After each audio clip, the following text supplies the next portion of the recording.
6:45 a.m. This is the Sri Lanka Broadcasting Corporation. The news edited by J. Yogaraj and read by Mario Vijayawardena. The headlines. Narendra Modi sworn in for a record third term as India's Prime Minister.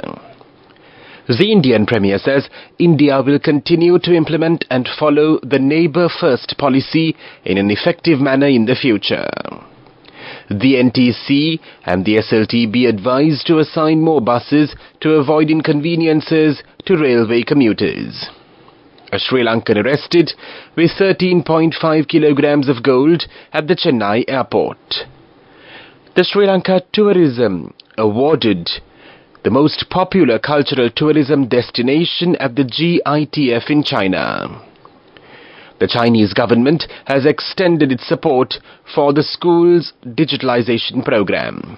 In news overseas, Japan limits asylum claims under revised immigration control law. In sports news, Bumrah-led bowling attack guides India to victory.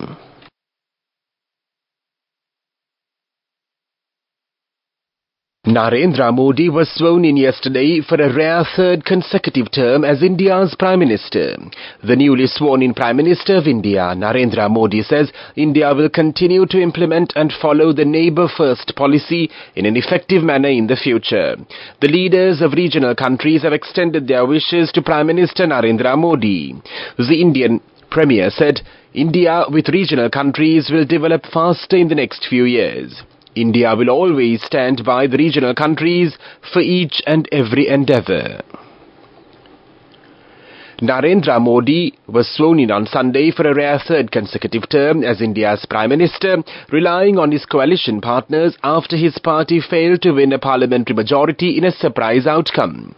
Modi and his cabinet ministers took the oath of office administered by President Draupadi Murmu at India's presidential palace, Rashtrapati Bhavan in New Delhi. The 73-year-old popular but polarizing leader is only the second Indian Prime Minister after Jawaharlal Nehru to retain power for a third 5-year term. His Hindu nationalist Bharatiya Janata Party, which won by landslides in 2014 and 2019, failed to secure a majority to govern on its own in the latest national election.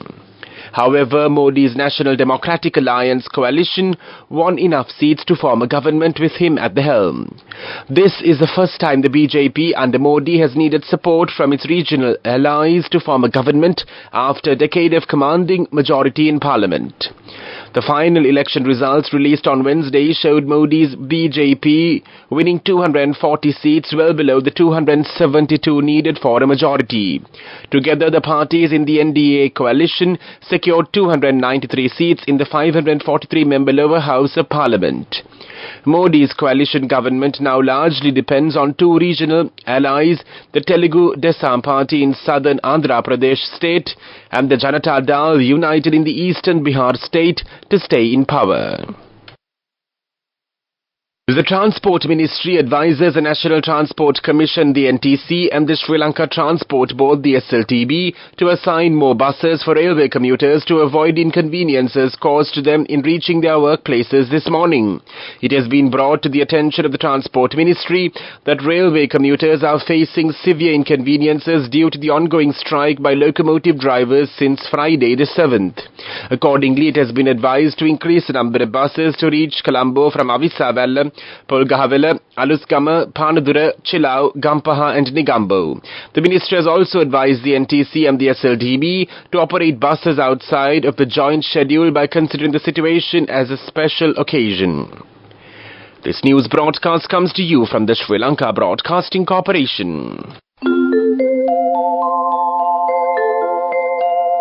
Your next generation digital banking partner, People's Bank.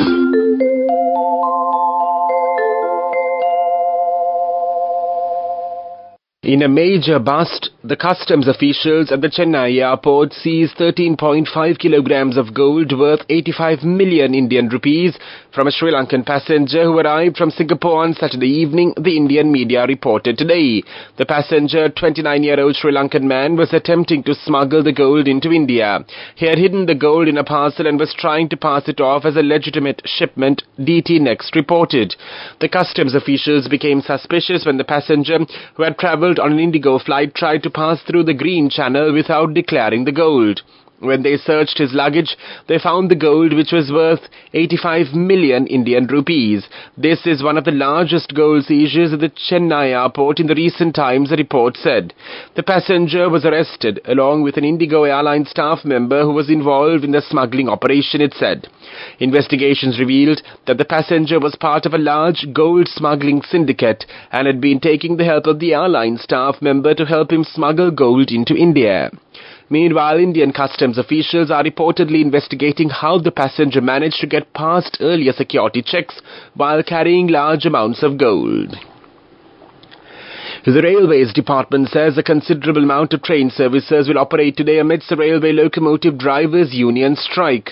According to the Deputy General Manager of Sri Lanka Railways, N.J. Ithipolage, 11 train services on the main routes, 4 train services on the Chilau route, 4 services on the Northern Line, and 18 services on the coastal lines are expected to operate this morning. The Minister of Education, Dr. Susil Premajayant, says the Chinese government has extended support for the school's digitalization program. The second phase is in progress at present. The Chinese government has also come forward to provide 80% of school uniform materials. The Chinese ambassador Keu Shenkok made this pledge during a meeting with the minister at the ministry auditorium recently. Enjoy seamless shopping. Open LCs, settle bills and transfer funds instantly, anywhere and anytime. With People's Bank Digital Solutions, you're empowered to do more, whenever and wherever you want. Unlock a world of modern banking conveniences with People's Bank, your next generation digital banking partner. People's Bank. The main news story is brought to you by Sinhala Mahatmya. 700 dengue patients have been identified during last week in the island. The National Dengue Control Unit says there is a surge in dengue spreading during this rainy weather conditions. By the 7th of June, 25,619 dengue patients were identified in the island since the 1st of January 2024, out of which 9,350 patients have been identified in the Western Province. The National Dengue Control Unit requests the public to keep their home fronts clean as much as possible to mitigate dengue spreading in the country. The main news story was brought to you by Sinhala Mahatmya. And now in Watchlight, the public health inspectors have issued an urgent warning to residents in the flood-affected areas to be vigilant against the spread of several infectious diseases including diarrhea and rat fever. The alert follows recent flooding in Colombo and various districts in the southern province, heightening the risk of disease outbreak. The president of the Public Health Inspectors Union PHIU, Upul Rohana, said the risk of diarrhea and leptospirosis is particularly high and there is a significant possibility of outbreaks. He also noted that other diseases such as typhoid, influenza and dysentery were on the rise, largely due to contaminated food and water sources. Coming up, World News.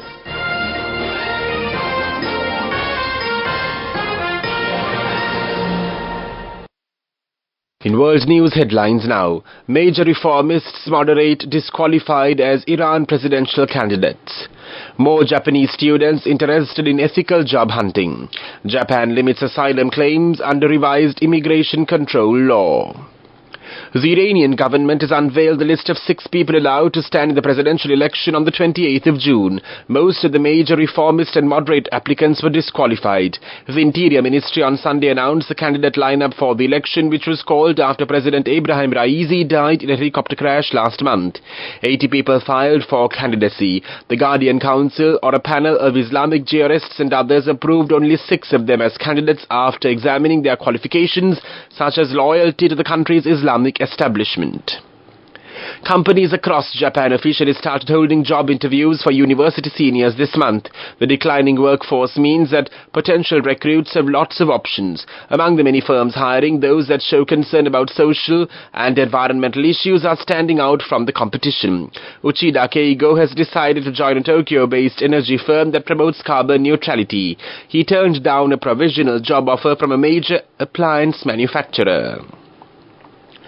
Japan is starting to enforce the revised Immigration Control and Refugee Recognition Act on Monday. It makes foreign nationals who have applied for asylum status 3 or more times subject to deportation unless they have reasonable grounds.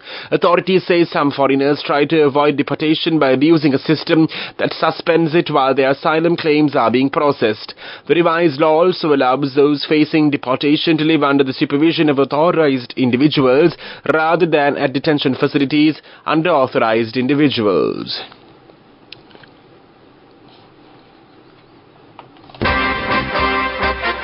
Development news. The Sri Lanka Tourism participated at the Gwangju International Travel Fair, which is an annual event held as an important platform for all the travel industry participants across the world to meet, network, negotiate and conduct businesses in the tourism sector in southern China. At the GITF held in Gwangju, China last month, Sri Lanka was also awarded as the most popular cultural tourism destination, which showed its success in portraying Sri Lanka as a land of culture and heritage. Moving on with sports news. Indian bowlers led by Jasprit Bumrah put on a superb display to defend their total of 119, securing a thrilling 6-run victory over rivals Pakistan in their T20 World Cup fixture at the Nassau County International Cricket Stadium in New York yesterday. Chasing 120 runs, Pakistan needed 18 runs in the last over. Pacemen Shaheen Shahid Afridi and Naseem Shah managed to score 11 runs, but Arshdeep Singh bowled a tight last over to clinch the win for India, propelling them to the top of the group. With 2 consecutive defeats, Pakistan now faces increased difficulty in reaching the Super 8 stage. Jasprit Bumrah, who took 3 for 14, was named the man of the match. Go ekakiyana youth eකට life එකේ change එකට නියමෙට set වෙන්න ඇස් වහගෙන දැකපු හින හැබැයි කරන්න youth එකට නියමෙට set වෙන්න friendship එක මෙන්න. The all-new NSB Ithru account, NSB IM, a plan for your dream. Business News, sponsored by National Savings Bank, the safest place for your money. DFCC Bank has announced the launch of a groundbreaking new loan product, DFCC Garusaru Hybrid Personal Loan. This first-of-its-kind innovative offering is specifically tailored for government employees nearing retirement, addressing an important need for government servants. Business News, sponsored by National Savings Bank, the safest place for your money. Go ekakiyana youth එකට life එකේ change එකට නියමෙට set වෙන්න ඇස් වහගෙන දැකපු හින හැබැයි කරන්න youth එකට නියමෙට set වෙන්න friendship එක මෙන්න. The all-new NSB Ithru account, NSB IM, a plan for your dream. And now in economic news. The Adani Group plans to invest over $1 billion in setting up projects in Sri Lanka to generate electricity from wind in what would be the island nation's single largest foreign direct investment and the biggest ever power project, sources said. The group's firm Adani Green Energy Limited, AGEL, will set up 2 wind farms in Sri Lanka's Mannar town and the Punarin village in the northern province, with a total installed capacity of 484 megawatts at an investment of about $740 million. The related infrastructure that would transmit electricity to consumption centers will see further investment of over $290 million, 2 sources with knowledge of the matter said. Weather report. The Met Department says several spells of showers will occur in the western, Sabaragamu and the northwestern provinces and in the Mahanuwara, Nuwara Eliya, Gala and Matara districts. Fairly heavy showers, about 50 millimeters, are likely at some places in the Sabaragamu province and the Nuwara Eliya district. Showers or thundershowers may occur at a few places in the Uva province in the evening or night. Strong winds of about 40 to 50 kilometers per hour can be expected at times over the western slopes of the central hills, the northern, north-central and northwestern provinces and Trikunamalaya, Hambantota and Mondragala districts. This report was issued this morning. Further details could be obtained by visiting the official website of the department. That was the report, and now the headlines of this news broadcast once again. Narendra Modi sworn in for a record third term as India's Prime Minister. The Indian Premier says India will continue to implement and follow the neighbour-first policy in an effective manner in the future. The NTC and the SLTB advised to assign more buses to avoid inconveniences to railway commuters. A Sri Lankan arrested with 13.5 kilograms of gold at the Chennai airport. Sri Lanka Tourism awarded the most popular cultural tourism destination at the GITF in China. The Chinese government has extended support for the school's digitalization program. In news overseas, Japan limits asylum claims under revised immigration control law. In sports news, Bumrah-led bowling attack guides India to victory. That concludes this news broadcast, and now it's back to your host as always on a wet Monday morning, Sharifa Tahir. Yes, over to you, Shari, and all in peach and pink today.